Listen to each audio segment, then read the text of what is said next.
பண்ணுகையில் லூக்கா 17 இப்படியாய் பார்க்கிறோம். 11வது வசனத்திலிருந்து அவர் சமாரியா கலிலேயா நாடுகள் வழியா நடந்து போயிட்டு இருக்கும்போது ஒரு கிராமத்துக்குள்ள போகும்போது குஷ்டரோகம் உள்ள மனுஷர் 10 பேர் அவருக்கு எதிராக வந்து தூரத்துல நின்று அவங்கள பார்த்து ஸ்தோத்திரம் சொல்றாரு. ஐயா, ஐயரே எங்களுக்கு இறங்கும் என்று அவங்க சத்தம் விடுறாங்க.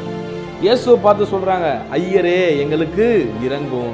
ஒருவேளை இயேசு உங்க வாழ்க்கையில வந்துட்டாரு அப்படின்னு நீங்க விசுவாசிக்க ஆரம்பிக்கும் போது அவங்க பிரச்சனைகளை நீங்க சொல்ல ஆரம்பிப்பீங்க. அப்பா, என் வாழ்க்கையில் இதுதான் பிரச்சனை, இதுதான் பிரச்சனை, இதுதான் நிலைமை, இதுதான் என் சூழ்நிலை, என்னை எப்படியாவது விடுவிச்சிருங்க நீங்க அப்பதான் சொல்ல முடியும். ஒருவேளை இந்த இயேசுவை நீங்க நம்பாத போது, விசுவாசிக்காத போது, இவர் என் ஊருக்கு வந்துட்டாரு, இவர் என் வீட்டுக்கு வந்துட்டாருன்னு நீங்க நம்புற வரைக்கும் நீங்க சொல்ல மாட்டீங்க. உங்க வாயை மூடிட்டு இருக்கீங்க.